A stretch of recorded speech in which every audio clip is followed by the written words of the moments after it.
చట్టసభల్లో సమయానికి చర్చలు తప్పనిసరి. ప్రధాని మోడీ కీలక వ్యాఖ్యలు.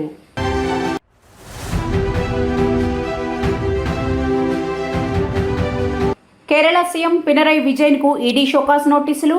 కేఐఐఎఫ్బి నిధుల సమీకరణపై సందేహాలు.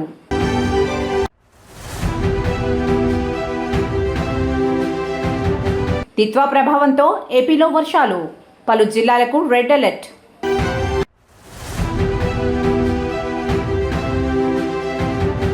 సర్పంచ్ పదవికి 73 లక్షల వేలం. గ్రామాభివృద్ధి కోసం ఏకగ్రీవ తీర్మానం. చట్టసభలో సమయానికి చర్చలు తప్పనిసరి. వికసిత్ భారత్ దిశగా దేశం ముందడుగు వేస్తోందని ప్రధాని నరేంద్ర మోడీ అన్నారు. పార్లమెంటు శీతాకాల సమావేశాల వేళ తొలి రోజుకు ఆయన లోక్సభకు హాజరవుతూ మీడియాతో మాట్లాడారు. ప్రజాస్వామ్య దేశంలో అందరి అభిప్రాయాలు తెలుసుకోవాలని అన్నారు. చట్టసభల్లో సమయానికి చర్చలు తప్పనిసరి అని తెలిపారు. దేశ ప్రగతి కోసం పార్లమెంటులో అధికార విపక్ష సభ్యుల సాక్షిగా మంచి చర్చలు కొనసాగాలని పేర్కొన్నారు. వికసిత భారత్ లక్ష్యంగా దేశం ముందడుగు వేస్తోందని కామెంట్ చేశారు. దేశాభివృద్ధి కోసం విపక్షాలు కూడా తమతో కలిసి రావాలని పిలుపునిచ్చారు. బీహార్లో ఓటింగ్ రికార్డు స్థాయిలో జరిగిందని తెలిపారు. ఆ ఎన్నికల్లో మహిళల ఓటింగ్ శాతం పెరగడం సంతోషకరమని ప్రధాని అన్నారు. ఈసారి పార్లమెంటు సీజన్ కూడా దేశాన్ని అభివృద్ధి పదంలో ముందుకు తీసుకెళ్లేందుకే బాటలు పరుస్తోందని ఆశాభావం వ్యక్తం చేశారు. ప్రతిపక్షాలు కూడా తమ ఓటింగ్ను పక్కన పెట్టాలని, పార్లమెంట్లో డ్రామాలు చేయొద్దని, అజెండాపై దృష్టి పెట్టాలని హితవు పలికారు. ड्रामा करने के लिए जगह बहुत होती है, जिसको करना है करते रहें. यहां ड्रामा नहीं, डिलीवरी होनी चाहिए. नारे के लिए भी जितने नारे बुलवाने हैं वो पूरा देश खाली पड़ा है. जहां पराजित होकर के आए वहां बोल चुके हो, जहां अभी पराजय के लिए जाने वाले हो वहां भी बोल दीजिए. लेकिन यहां तो नारे नहीं, नीति पर बल देना चाहिए और वो आपकी नीयत होनी चाहिए. साथियों, हो सकता है राजनीति में नेगेटिविटी कुछ काम आती होगी. కేరళ ముఖ్యమంత్రి పినరయి విజయన్కు ఎన్ఫోర్స్మెంట్ డైరెక్టరేట్ గట్టి షాక్ ఇచ్చింది. విజయన్తో పాటు ఆయన వ్యక్తిగత కార్యదర్శి అబ్రహాం, ఆర్థిక శాఖ మంత్రి థామస్ ఐజాక్కు షోకాజ్ నోటీసులు జారీ చేసింది. విదేశీ మారకపు నిర్వహణ చట్టం నిబంధనల ఉల్లంఘనకు సంబంధించి ఈ నోటీసులు జారీ చేసినట్లు సమాచారం. రాష్ట్రంలో మౌలిక వసతుల అభివృద్ధి కోసం నిధులు సమీకరించే ప్రభుత్వ సంస్థ Kerala infrastructure investment fund board 2019లో జారీ చేసిన మసాలా బాండ్ల వ్యవహారంలో ఈ నోటీసులు జారీ చేసింది. నిధుల సేకరణలో ఫెమా మార్గదర్శకాలు పాటించలేదన్న ఈడీ ఆరోపణల నేపథ్యంలో ఈ వ్యవహారంపై అనుమానాలు వ్యక్తమవుతున్నాయి. కేరళలోని మౌలిక సదుపాయాల ప్రాజెక్టులకు నిధులు సమకూర్చడానికి కేఐఎఫ్బి 2019లో లండన్ స్టాక్ ఎక్స్చేంజ్లో సుమారు 2150 కోట్ల రూపాయల విలువైన మసాలా బాండ్లను జారీ చేసింది. ఈ నిధుల సమీకరణ మరియు వాటి వినియోగంలో ఫెమా నిబంధనలను పాటించలేదని, ఆర్బీఐ మార్గదర్శకాలకు విరుద్ధంగా ప్రభుత్వం వ్యవహరించిందనేది ప్రధాన ఆరోపణ. రాష్ట్ర ప్రభుత్వ సంస్థ అయిన కేఐఎఫ్బి కేంద్ర ప్రభుత్వ అనుమతి లేకుండా విదేశీ మార్కెట్ల నుండి నేరుగా రుణాలు తీసుకోవడం రాజ్యాంగంలోని ఆర్టికల్ 293(1)కి విరుద్ధమని కాగ్ తన నివేదికలో పేర్కొంది. అయితే కేఐఐఎఫ్బి తన కార్యకలాపాలు చట్టబద్ధంగా ఆర్బీఐ మార్గదర్శకాలు లోబడి ఉన్నాయని, ఈ అప్పులు రాష్ట్ర బడ్జెట్ పరిధిలోకి రావని వాదించింది.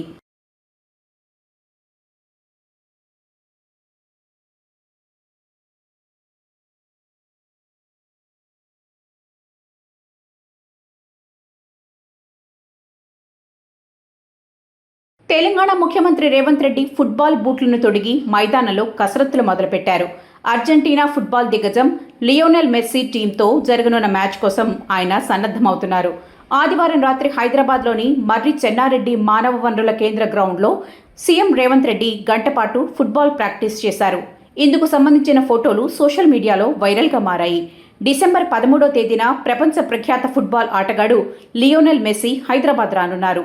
ఈ సందర్భంగా రాష్ట్ర ప్రభుత్వం ఆధ్వర్యంలో ఉప్పల్ స్టేడియంలో ఒక ఫుట్బాల్ మ్యాచ్ను నిర్వహించనున్నారు. ఈ మ్యాచ్లో మెస్సీతో పాటు సీఎం రేవంత్ రెడ్డి కూడా తన బృందంతో కలిసి ఆడనున్నారు. ఈ నేపథ్యంలోనే సీఎం ప్రాక్టీస్ మొదలుపెట్టారు. ప్రాక్టీస్ సెషన్లో ఆయన బాల్ను డ్రిబ్లింగ్ చేస్తూ, పాసింగ్ చేస్తూ ఎంతో ఉత్సాహంగా కనిపించారు. ఈ మ్యాచ్లో మెస్సీ తన ట్రేడ్మార్క్ 10వ నెంబర్ జెర్సీతో ఆడనుండగా సీఎం రేవంత్ రెడ్డి 9వ నెంబర్ జెర్సీతో బరిలోకి దిగనున్నట్లు సమాచారం. ఈ ఈవెంట్ ద్వారా రాష్ట్రంలో క్రీడా స్ఫూర్తిని పెంపొందించడంతో పాటు యువతను ఫుట్బాల్ వైపు ఆకర్షించవచ్చని ప్రభుత్వం భావిస్తోంది. సీఎం స్వయంగా క్రీడల్లో పాల్గొనడంపై సోషల్ మీడియాలో సూపర్ సీఎం అంటూ నెటిజన్లు ప్రశంసలు కురిపిస్తున్నారు. ఈ కార్యక్రమం హైదరాబాద్ కీర్తిని ప్రపంచ క్రీడాపటంలో మరింత పెంచుతుందని క్రీడా విశ్లేషకులు అభిప్రాయపడుతున్నారు.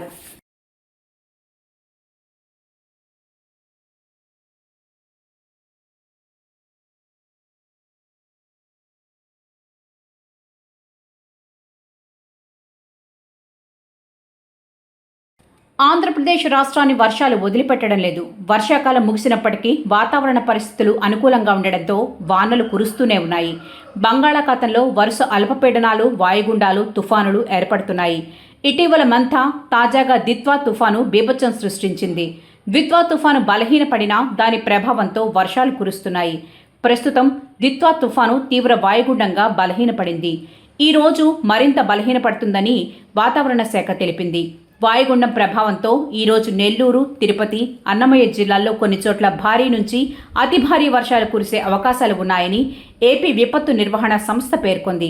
ఇక కోనసీమ, పశ్చిమ గోదావరి, కృష్ణా, గుంటూరు, బాపట్ల, పర్లాడు, ప్రకాశం, కడప, చిత్తూరు జిల్లాల్లో మోస్తరు నుంచి భారీ వర్షాలు కురిసే ఛాన్స్ ఉందని ఏపీ ఎస్డీఎంఏ ఎండీ ప్రఖర్ జైన్ వెల్లడించారు. అయితే కాకినాడ, తూర్పుగోదావరి, ఏలూరు, ఎన్టీఆర్, కర్నూలు, నంద్యాల, అనంతపురం, శ్రీ సత్యసాయి జిల్లాల్లో తేలికపాటి నుంచి మోస్తరు వర్షాలు కురిసే ఛాన్స్ ఉందని ప్రఖర్ జైన్ తెలిపారు.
తెలంగాణలో ప్రముఖ పుణ్యక్షేత్రం యాదగిరిగుట్ట శ్రీ లక్ష్మీ నరసింహస్వామి వారి క్షేత్రంలో అయ్యప్ప స్వాముల ఆధ్వర్యంలో పెద్ద ఎత్తున సామూహిక గిరి ప్రదక్షిణ నిర్వహించారు.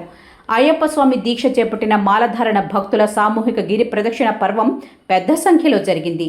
వేకువజామున కొండ కింద వైకుంఠ ద్వారం వద్ద ప్రత్యేక పూజలు నిర్వహించి గిరి ప్రదక్షిణ చేపట్టారు. కాగా గుట్ట చరిత్రలోనే రెండవసారి ఆలయ అధికారులు అయ్యప్ప స్వాములకు ప్రత్యేక దర్శనం కల్పించారు. ఈ క్రమంలో ప్రభుత్వ విప్, ఆలేరు ఎమ్మెల్యే బీర్ల ఐలయ్య, ఆలయ ఈవో వెంకట్రావు తదితరులు పాల్గొన్నారు.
సూర్యాపేట జిల్లా ఆత్మకూరు మండలం పరిధిలోని పాతర్లపహాడ్ గ్రామ పంచాయతీలో స్థానిక ఎన్నికల నామినేషన్ల ప్రక్రియ తీవ్ర ఉద్రిక్తతకు దారితీసింది.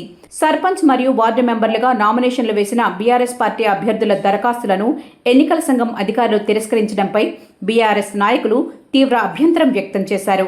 కాంగ్రెస్ నాయకులతో ఎన్నికల సంఘం అధికారులు కుమ్మక్కై తమ పార్టీ అభ్యర్థుల నామినేషన్లను ఉద్దేశపూర్వకంగా తిరస్కరిస్తున్నారని బీఆర్ఎస్ నాయకులు బహిరంగంగా ఆరోపించారు. కాంగ్రెస్ పార్టీ నాయకుల అండతోనే అధికారులు ఏకపక్షంగా వ్యవహరిస్తున్నారని మండిపడ్డారు. బీఆర్ఎస్ అభ్యర్థుల దరఖాస్తుల తిరస్కరణకు నిరసనగా స్థానిక బీఆర్ఎస్ నాయకులు ఎన్నికల అధికారులతో తీవ్ర వాగ్వివాదానికి దిగారు.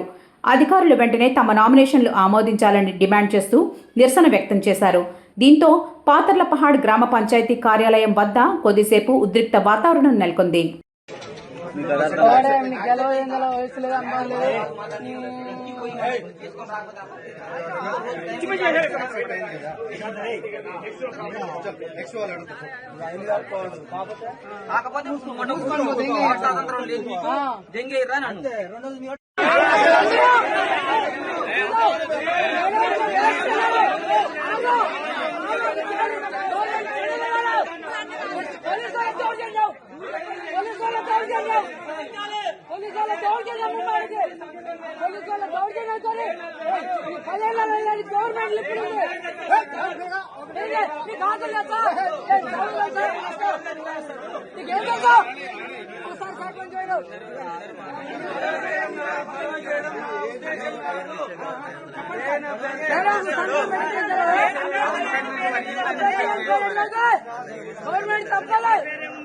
గవర్నమెంట్ తప్పాలి చదువుకుందా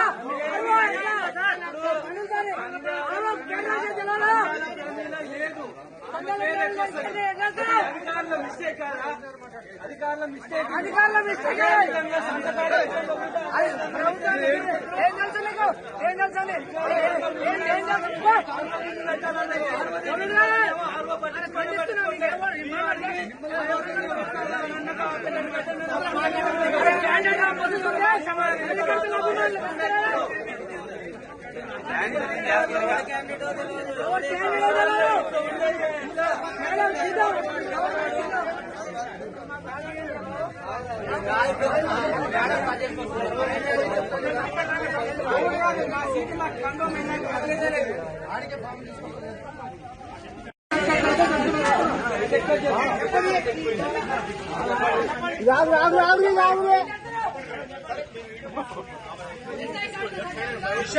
చెప్పేది ఫస్ట్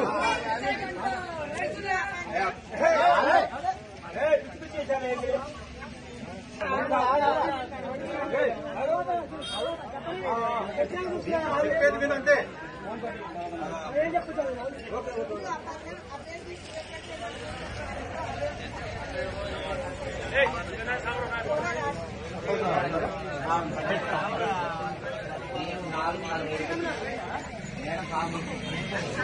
అయితే ఆ కారణం కదా ఫామ్ మీద మీరు పెట్టకండి, అక్కడికి అభ్యర్థి పథకం పెట్టకండి, ఇక్కడికి వచ్చిన తర్వాత మా సంవత్సరాలు పెట్టాలండి అనేది అడిగి వచ్చిన తర్వాత మేడం రాయడం అది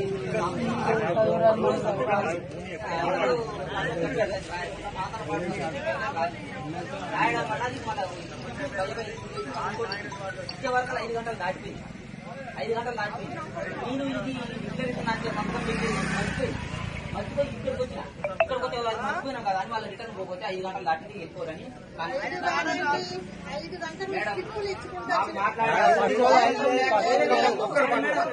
ఈయన విషయం ఈయన మాట్లాడు. స్వాతంత్రం లేకపోతే వెళ్ళిపోతాం మేడం, లేదని చెప్పండి. మీరు మేడం మీరు కలెక్టర్ సమక్షంలో మొత్తం మీరెట్ట తప్పు నింపుతారు, కనీసం ఆధార్ కార్డుకు గట్టిగా లభ్యత మీ సమక్షంలో ఎందుకు మాతో సంతకం పెట్టుకోలేదు? ఈ చట్టాన్ని బయట రాసుకోవాలి డిక్లరేషన్ సంతకం మీ అన్నత మేము నింపుకొని వస్తున్నాం. అధికారులు క్వశ్చన్ చేసేంత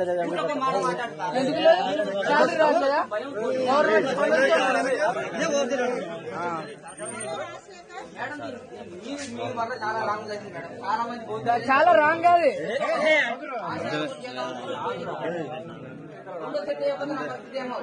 నల్గొండ జిల్లాలో ఒక గ్రామ సర్పంచ్ పదవిని వేలం వేయడం స్థానికంగా తీవ్ర చర్చనీయాంశంగా మారింది. గ్రామాభివృద్ధి కోసం ఏకంగా 73 లక్షల రూపాయలు వెచ్చిస్తానని హామీ ఇచ్చిన అభ్యర్థికి గ్రామస్తులు మద్దతు పలికారు. దీంతో ఆ పంచాయతీ ఏకగ్రీవమైంది. నల్గొండ జిల్లాలోని బంగారిగడ్డ గ్రామ పంచాయతీ సర్పంచ్ పదవికి 11 మంది అభ్యర్థులు 16 సెట్ల నామినేషన్లు దాఖలు చేశారు. అయితే ఎన్నికల కంటే గ్రామాభివృద్ధే ముఖ్యమని భావించిన గ్రామస్తులు సర్పంచ్ పదవిని ఏకగ్రీవం చేయాలని నిర్ణయించారు. దీనిపై చర్చించేందుకు గ్రామస్తులంతా సమావేశమయ్యారు. ఈ సందర్భంగా 3 అభ్యర్థులు గ్రామంలోని కనకదుర్గ అమ్మవారి ఆలయ అభివృద్ధికి, ఇతర పనులకు తాము నిధులు ఇచ్చేందుకు సిద్ధంగా ఉన్నామని ప్రకటించారు. దీంతో గ్రామ పెద్దలు వారి మధ్య వేలం నిర్వహించారు. ఈ వేలంలో మహమ్మద్ సమీనా ఖాసిం అనే అభ్యర్థి గ్రామాభివృద్ధికి 73 లక్షల రూపాయలు ఇస్తానని ప్రకటించి అందరినీ ఆశ్చర్యపరిచారు. ఆమె ఆఫర్కు మిగిలిన అభ్యర్థులంతా అంగీకరించారు. తమ నామినేషన్లను ఉపసంహరించుకుంటామని ఒప్పంద పత్రంపై సంతకాలు చేశారు. దీంతో బంగారిగడ్డ సర్పంచ్ స్థానం ఏకగ్రీవమైంది.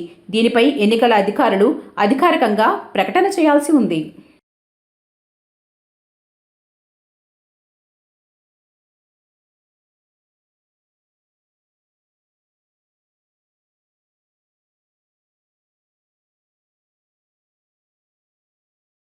ఆర్టీసీ బస్సులో సీటు కోసం జరిగిన ఒక చిన్న వివాదం తీవ్ర ఘర్షణకు దారితీసింది. ఒక మహిళ సహ ప్రయాణికుడిపై దాడి చేసి జుట్టు పట్టుకుని చితకబాదింది. ఈ ఘటన తుని నుంచి నర్సీపట్నం వెళ్తున్న ఆర్టీసీ బస్సులో చోటు చేసుకుంది. కొంతమంది మహిళలు ఓ సీట్లో కర్చీఫ్ వేసి ఉంచారు. అది గమనించని ఒక ప్రయాణికుడు ఆ సీట్లో కూర్చున్నాడు. దీంతో ఆగ్రహానికి గురైన ఒక మహిళ, మేము కర్చీఫ్ వేసిన సీట్లో ఎలా కూర్చుంటావు అంటూ అతడితో వాగ్వివాదానికి దిగింది. మాటామాటా పెరగడంతో ఆమె సహనం కోల్పోయి సదరు ప్రయాణికుడిని జుట్టు పట్టుకుని దాడి చేసింది. ఈ అనూహ్య పరిణామంతో అతడు నివ్వెరపోయాడు. తోటి ప్రయాణికులు చూస్తుండగానే ఈ గొడవ జరిగింది. ఆంధ్రప్రదేశ్లో కూటమి ప్రభుత్వం మహిళలకు ఆర్టీసీ బస్సులో ఉచిత ప్రయాణ సౌకర్యం కల్పించిన విషయం తెలిసిందే. ఈ పథకం అమల్లోకి వచ్చాక బస్సుల్లో మహిళల రద్దీ గణనీయంగా పెరిగింది. ఈ నేపథ్యంలో సీట్ల కోసం తరచూ ఇలాంటి వివాదాలు జరుగుతున్నాయని ప్రయాణికులు వాపోతున్నారు.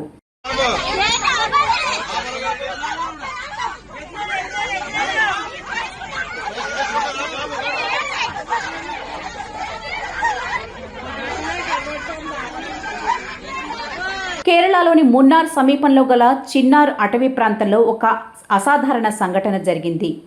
రోగిని ఆసుపత్రిలో చేర్చిన అనంతరం తిరిగి వస్తున్న 108 అంబులెన్స్ పైకి ఒక్కసారిగా ఒక ఏనుగు దూసుకువచ్చింది.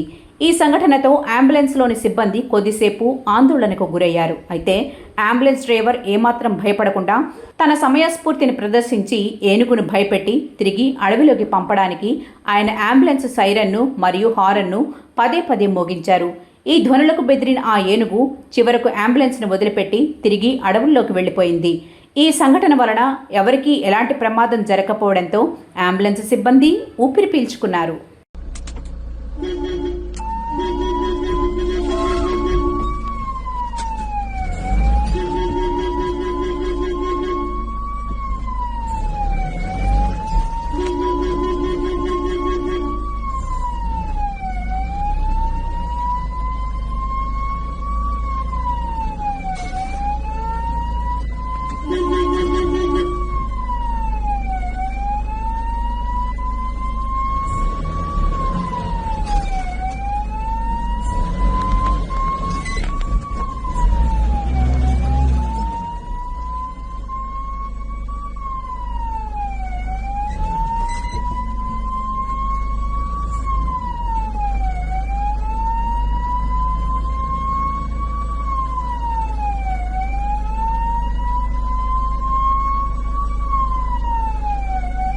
టాలీవుడ్ స్టార్ హీరోయిన్ సమంత మరొకసారి వైవాహిక జీవితంలోకి అడుగుపెట్టింది.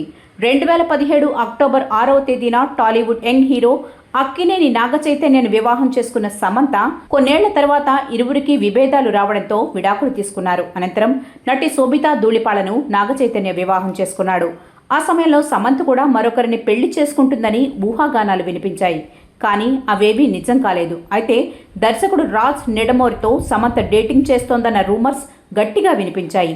అనేక సార్లు రాజ్ నెడమోరు సమంత జంటగా విదేశాల్లో వెకేషన్లో కలిసి ఉన్న ఫోటోలు, వీడియోలు కూడా నెట్టింట వైరల్ అయ్యాయి. కానీ రాజ్తో రిలేషన్ గురించి ఓపెన్ అవ్వలేదు శామ్. కానీ వీరు పెళ్లి చేసుకుంటారని గత కొన్నేళ్లుగా వార్తలు వస్తున్నా కూడా సమంత రాజ్ నెడమోర్ ఎప్పుడూ స్పందించలేదు. ఇదిలా ఉండగా ఈరోజు ఉదయం అందరి ఊహాగానాలకు తెరదించుతూ రాజ్ను పెళ్లి చేసుకుంది సమంత. కోయంబత్తూరులోని ఈషా ఫౌండేషన్లో అతి కొద్ది మంది బంధుమిత్రుల సమక్షంలో వేద పండితుల సాక్షిగా సమంత మెడలో 3 ముళ్ళు వేశాడు రాజ్.